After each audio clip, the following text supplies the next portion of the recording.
days where people could not register to vote. People had stood in unmovable lines. There was a tremendous amount of fear.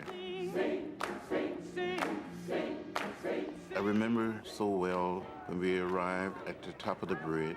Down below, we saw a sea of blue. Alabama state troopers. It'll be detrimental to your safety to continue this march, and I'm saying that this is an unlawful assembly. You're to disperse. You are ordered to disperse, go home, or go to your church. This march will not continue. You saw these men putting on their gas masks, and they came toward us. Advance toward the group. See that they disperse.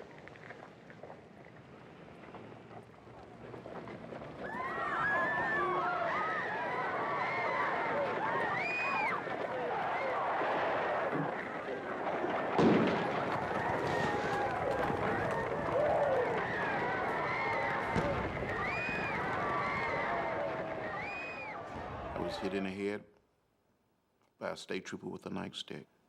I had a concussion at the bridge. I thought it was my last demonstration. Thought I was going to die.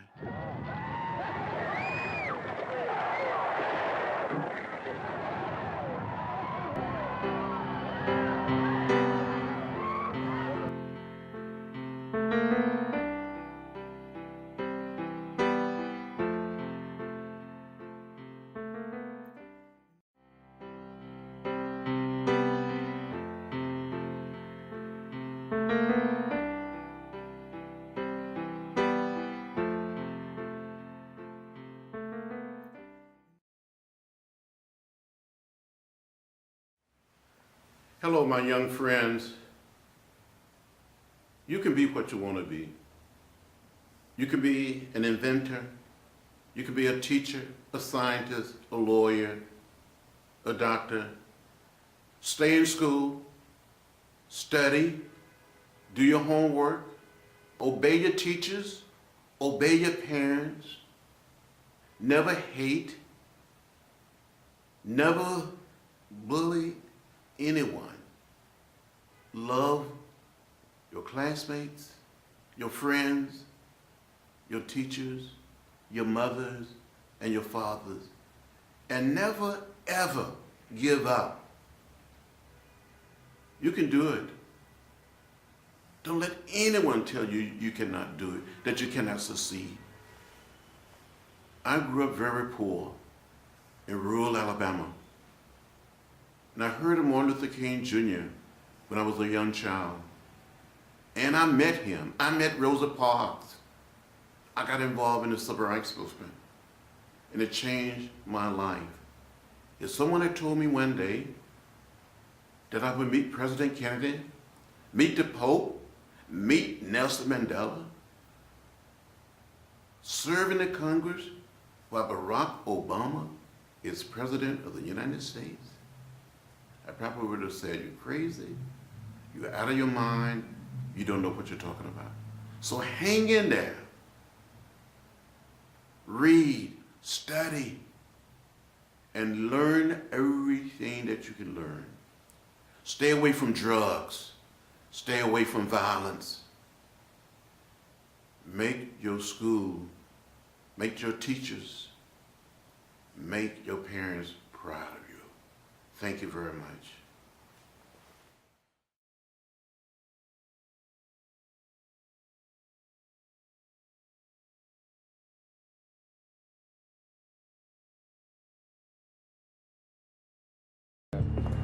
To the president's chagrin, demonstrations continued. In 1965, protests targeted Selma, Alabama, the seat of Dallas County, where fewer than 1% of eligible blacks were registered to vote. And where bully boy segregationist Sheriff Jim Clark and his deputized citizens posse rounded up civil rights activists using Gestapo tactics and cattle prods. SNCC's John Lewis was among more than 2,000 demonstrators jailed in the first months of 1965.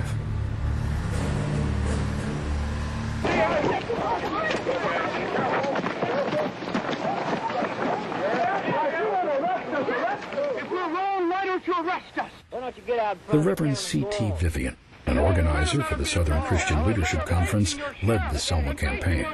We're willing to be beaten for democracy, and you misuse democracy in the street.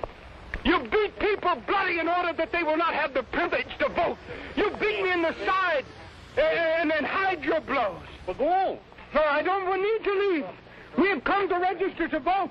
And you must realize that this is a national issue. It's not a Selma issue. It's not an Alabama issue. This is a national issue. Whenever anyone does not have the right to vote, then every man is hurt. I don't need to leave. We have come to On the night of February 18th, state troopers savagely attacked Vivian and other demonstrators. In the chaos, a young man named Jimmy Lee Jackson was shot at point-blank range in what the local newspaper called a nightmare of state police stupidity. He was murdered by the irresponsibility of every politician from governors on down who has fed his constituents the stale bread of hatred and the spoiled meat of racism. The tragedy galvanized the Selma voting rights campaign. The SCLC's James Bevel proposed a symbolic march from Selma to the Alabama state capitol in Montgomery, more than 50 miles away. On March 7, 1965, SNCC's John Lewis and the SCLC's Hosea Williams led a procession of more than 500 marchers over the Edmund Pettus Bridge. Alabama state troopers, clad in gas masks and riot gear, waited on the other side. It'll be detrimental to your safety to continue this march, and I'm saying that this is an unlawful assembly. You are ordered to disperse, go home, or go to your church. This march will not continue.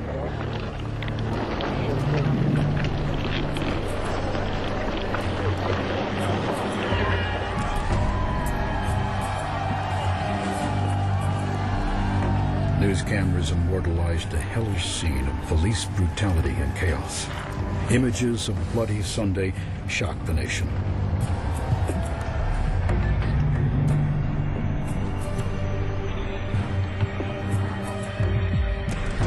Time magazine reported that rarely in human history has public opinion reacted so spontaneously and with such fury.